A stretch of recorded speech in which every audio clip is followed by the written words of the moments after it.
Welcome to the Institute for Management Studies Leadership Conversations podcast, where we have leading thought leaders discussing their research and identifying ways that you can incorporate it to take your learning and development to the next level. Welcome, everyone, to this IMS Leadership Conversations podcast designed to highlight relevant research and practical applications from esteemed leadership experts. Today, I'm joined by best-selling author and leading leadership thought leader, Ann Tardy, who is a former Silicon Valley corporate attorney and current entrepreneur, CEO, and manager. She has worked alongside some of the best and brightest lawyers, entrepreneurs, VCs, and business owners, and Ann has incorporated companies. She's negotiated mergers and managed venture-backed financings and held many hands of anxious CEOs, and she loves it. She then started her own law firm, representing over 75 entrepreneurs, grew it until her CEOs became friends, and then sold her firm to a larger one that continues to represent them nationwide. As a speaker and author, Ann prepares people to execute powerfully in an ever-changing environment, and from keynotes to leadership programs to executive retreats, she helps leaders see their potential and the power of their role. She's also the author of 4 books, including Moxie for Managers, Why Mentoring Matters, and Moxie for Mentoring. And her love of cycling is something that I love to start out the story with. And I heard from one of your other keynotes that your passion for cycling almost temporarily got you taken from the bar, right? Or you postponed the bar, right, for this cross-country cycling ride. Can you give us more insight into that? That's so great. Yes, I actually was graduating from law school and I said to my mom, I'm thinking of riding across the country instead of taking the bar exam. And my mother about lost it. In 7 years of higher education, she goes, yeah, take the bar. So I did. So great. Yeah. Well, now in the summer of 2011, you aren't just a recreational cyclist. I mean, you're committed to this pursuit. I mean, you cycled 4,200 miles from San Francisco to New Jersey in the Moxie ride to film the documentary Work Matters. And in that documentary, you look at that centralized question of how do we get people to love their jobs? And I'd love for you to go into that in more detail to identify for leaders listening if there's any information you can provide them, what's that secret sauce so that they can get their leaders or their people that work for them to start loving their jobs even more. Well, what's funny, Charles, when I started, I thought I'm going to go out and find people who love their jobs because it was just toward the end of the recession in 2007, 2008. And everyone was talking about when the recession ends, everyone's going to run for the door and they're just going to quit in droves. And I thought, well, I don't know. I love my job. I'm sure people love their job. Let's go find those people like they were an anomaly. And so I would ask people, tell me, why do you love your job? And nobody wanted to admit that they did. And I got a little frustrated and I thought, come on, there must be something you love about your job. And suddenly people opened up and they said, well, of course, I love the people I work with. I love the challenges. I love my customers. Everyone had something they loved about their job. So while my tagline on the RV that followed me had the wrong question because it said, why do you love your job?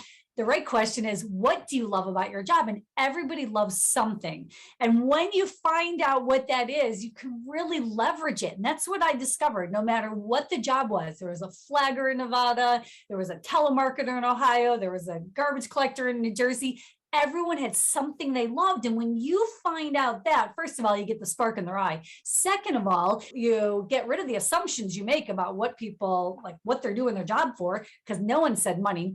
And then you can let them do more of that. And that's really what allows us to combat this great resignation, because I think people are just looking for a little bit of meaning and purpose and wanting their jobs to matter.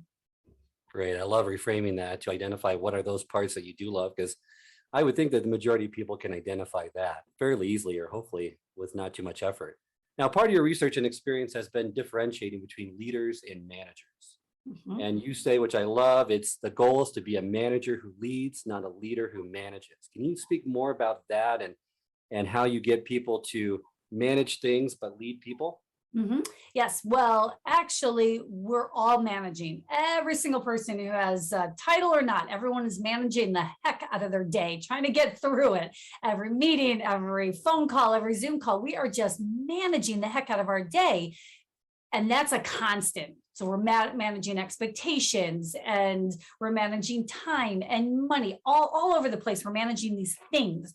But if we can shift and say, well, we have opportunities to lead people, manage things and lead people, we can actually distinguish our actions so that we are noticing, we're going through motions. Let me pause and see if I can lead this person. And another way to think about this that I've actually taken on recently to help people grasp this is if we manage things and mentor people, that's what leadership really is. So now we're managing, and then we pause and go, how can I contribute to this person right now?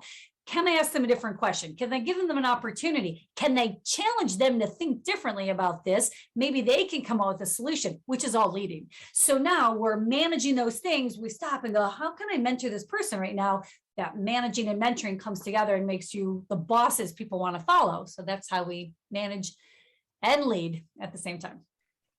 Great answer. And I love that. And you spoke a little bit about expectations, and I'd like to go into that in a little more detail about those expectation gaps that are probably more prevalent today between leaders and their teams in this constantly changing environment.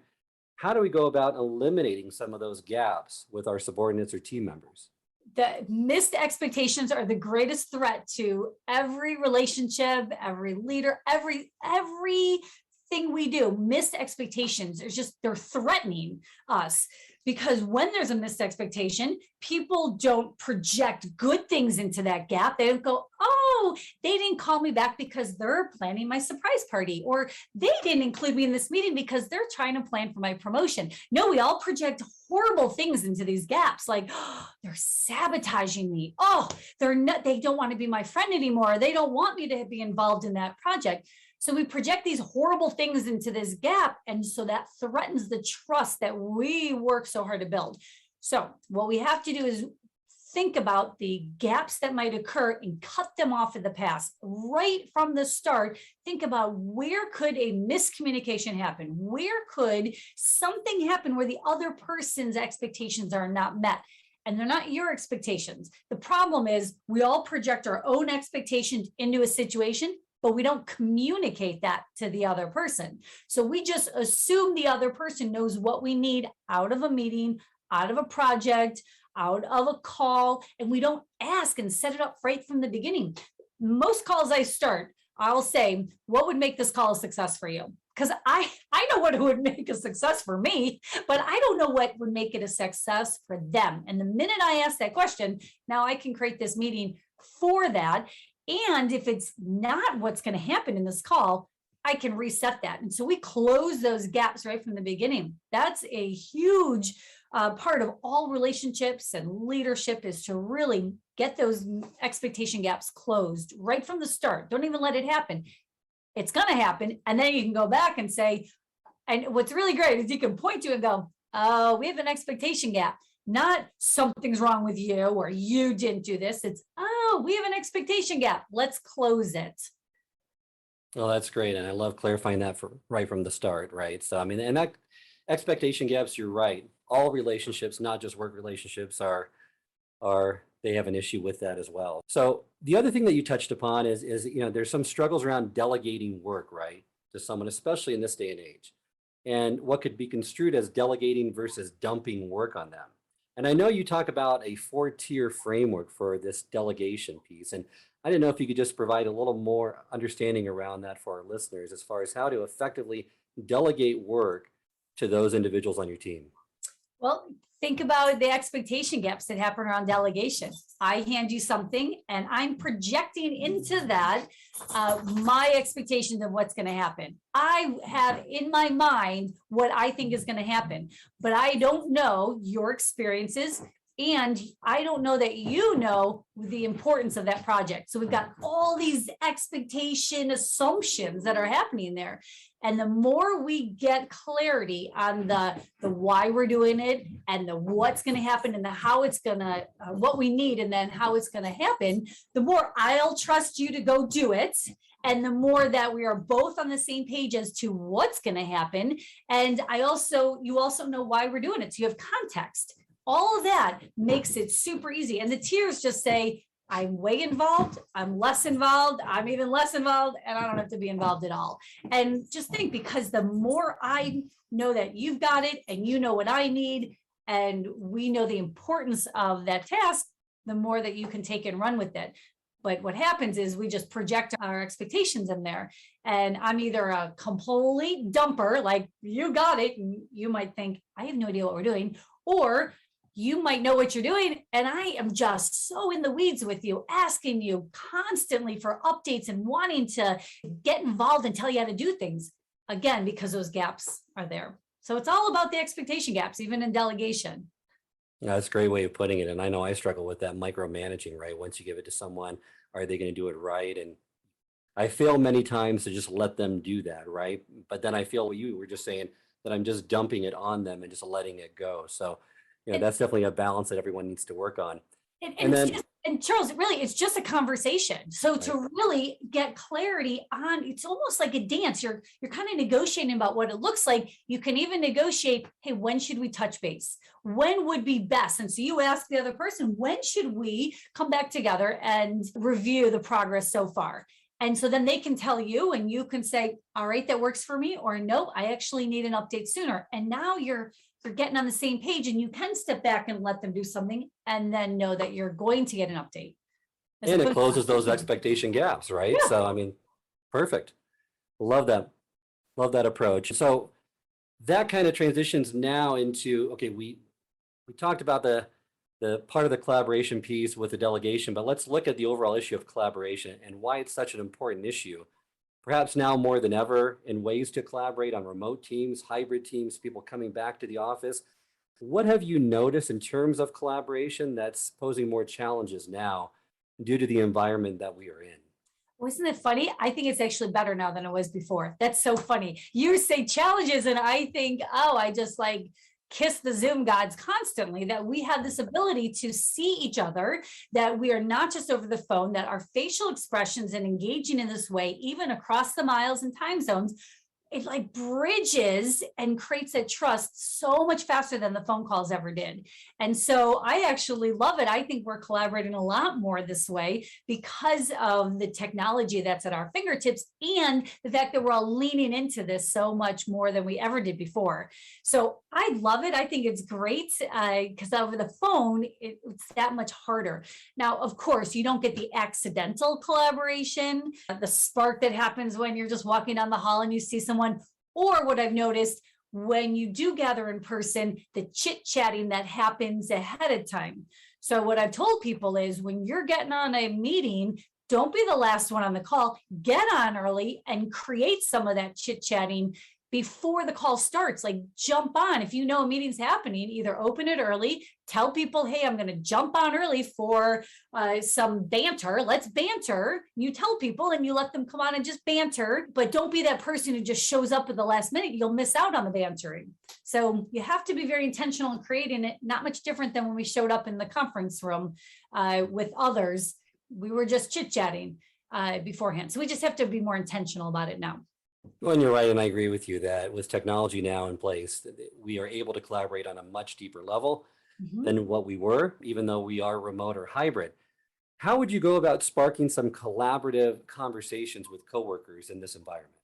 Yeah. Okay. So do you see my background versus your background? So letting people in, like taking down the background so that you can actually see. So now we can talk about what's in my space and we can talk about what's in yours and you can comment on it. And, oh my gosh, is that your dog? Or what's that picture of, or what's going on there? So the picture behind me are all my bike rides. So every bike ride I've done is starred onto the map. So now we can talk about it. There's something to talk about. So it's kind of like going into the fourth wall there, like letting that down. That's an easy one, just because we're letting people into our world that we weren't able to do over the phone or when we went into the office.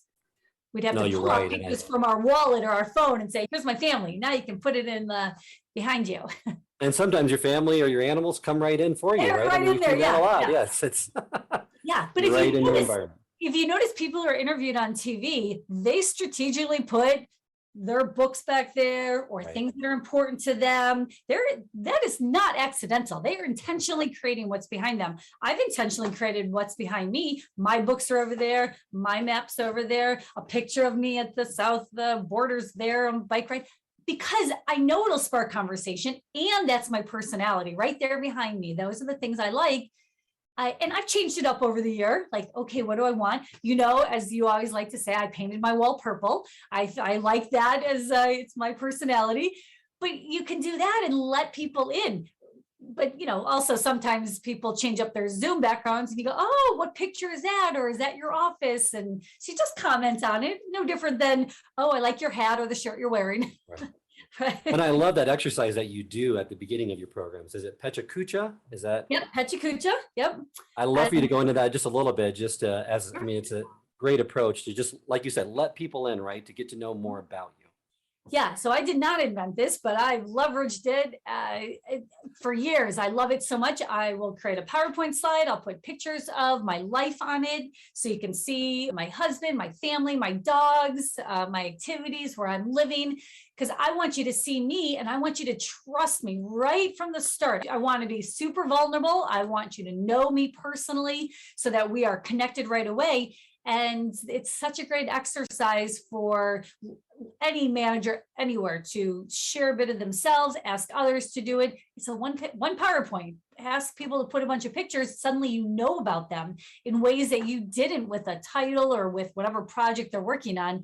And it also sparks, what's really great in collaboration, sparks this commonality. When you can point to a commonality, research shows we bond with people who have some commonalities, like, oh, I love dogs too, or, oh, I used to live on the East Coast, or, oh, I like to bike ride. And people, like when we did the IMS sessions in person, I'd have people pull out their phones and suddenly we were all looking at dog pictures or kid pictures.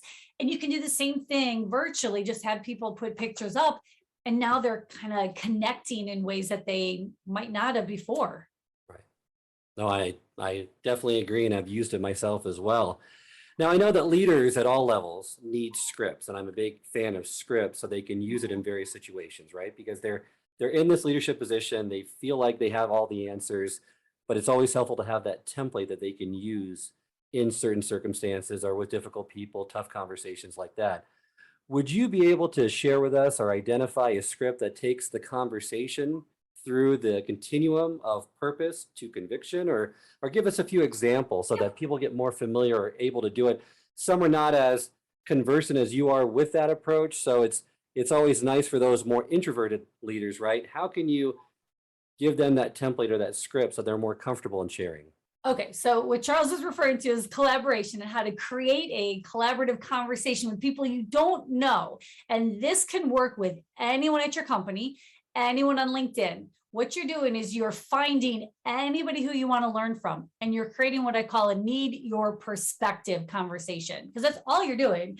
You're not saying, hey, be my Obi-Wan Kenobi, or hey, save me, or hey, fix my problem. You're saying, hey, I noticed that you have some wisdom or some experience that I could benefit from, and I'd love to learn from you. That's all you're doing. So you find the person, again, whether it's LinkedIn or anyone at your organization, and you point to a commonality. Okay, again, finding some reason. Hey, we both know Bob. Hey, we both work at this company. So you point to some commonalities, or hey, we were both at the IMS session and we're both went to the same school. You point to something, and then you make that connection. Then you point to that thing they have. You have some experience that I would love to learn more about. You've done this project that I'm about to do, or you have a job title I'm fascinated in. So you point to that. Or I know you have some experience that could really help. And so you give them the context of why you're reaching out. I'm working on a project. I'm exploring a career change. I'm interested in what's next for me. So you give them some why. People just want to know why you're talking to them. I could really use your perspective. Do you have 15 minutes? Everybody has 15 minutes, I promise you. So do you have 15 minutes? I would love your perspective. That's it. That is as easy as it gets. And I'm telling you, people who go through their day going from Zoom meeting to Zoom meeting and email to email, suddenly you give them a reason to have a different kind of conversation and contribute differently. So it matters. It's suddenly like, oh, of course. And what you're not doing is burdening them with your problem. You're not dumping a project on them. You not nothing more commitment from them. And the bonus here is now you have someone else in the world who knows about you and what you're interested in. So now you have an advocate, someone who is now going to move on. Thanks for the conversation. Really appreciated. They move on and they might be in a conversation soon with somebody who could also help you. And they'll say, you're doing that? Well, I just talked to Ann. You should really talk to Ann. And now suddenly they're making a connection for you because they're an advocate out there for you. And it's so easy to have these conversations. Strangers and anybody else out, people you know, and there you go. I love that formula. So I think that's going to be great to be used by many. So before we end the episode, just have to ask about Moxie, right? And I want to know kind of, how did you develop this? I mean, what does it mean to lead with Moxie? And are there some tips that you could provide the listeners? Well, okay, so we have to go back to a little bit of an origin story here. So when I first met my husband and I shared with him all of, he would just ask questions about things I was doing. And I was living on my own in San Francisco and loving life, inhaling everything about it. And every time I came up with another project idea or something, he goes, you really have Moxie. And I remember thinking, well, what the heck is that? And I went and looked it up, and the guts and gumption and just spark in your life. And I thought, oh, I want my life to have more of that. And so I sort of came up with this life Moxie concept and have built everything around that. Because ultimately, isn't that what we want, is to wake up and be excited about whatever we're working on and who we're working on it with. I couldn't agree with you more. So as we reach the end of the episode, I just wanted to, we always try to end these episodes with a call to action of takeaways that we want our listeners to really hopefully take with them and try to use and apply. And I love lots of takeaways throughout this program. Love the fact that find things that you love about your work. Mm-hmm. If we could focus more on that and less on the other stuff, I think that's always beneficial. That need your perspective formula to help with those collaborative conversations is always nice to have, and great to continue with and use as an example or a template to have those conversations with people you don't know. And then just the goal of any manager is to lead rather than a leader who manages, right? Yeah. And we manage stuff, we lead people. So I love that quote. Anything else you wanted to share before we wrap up? I will say the difference between managing and leading, all these things, the ability to collaborate, everything we're doing virtually right now, it all comes down to intentionality. Just intentionally having a different conversation, not managing, but intentionally stopping and thinking, how could I contribute? How could I give them an opportunity? How could I develop? So that's intentional. Having conversations that are collaborative. It's not accidental. You actually reach out and ask for someone's perspective. How could you contribute? Here's what I'm working on. So intentionally creating those conversations, as opposed to, I'm going to cross my fingers and hope that someone comes by and wants to collaborate or share some information. We're intentionally creating all these conversations, and just thinking about that really, it kind of wakes us up and go, how can I be more intentional in these conversations or others I want to create? And that's the difference. That's what makes it less of a robotic, just automatic go through our days, and more that we're creating them. Great. Thank you, Ann, for sharing your insights, experience, and expertise with us. Remind the listeners now how they can contact you if they want more information. Well, you can find anything about me at anntardy.com or mentorlead.com. Those are our sites, and everything on there is, you can get in touch with me. Great. And that concludes this episode of the IMS Leadership Conversations podcast. You can send us your feedback at info@ims-online.com. If you'd like to subscribe, you can find us on Apple and Spotify, and it can also be accessed through the Institute for Management Studies website at ims-online.com. And remember, it's not what you know, it's what you do consistently that makes a difference. Thank you, everyone.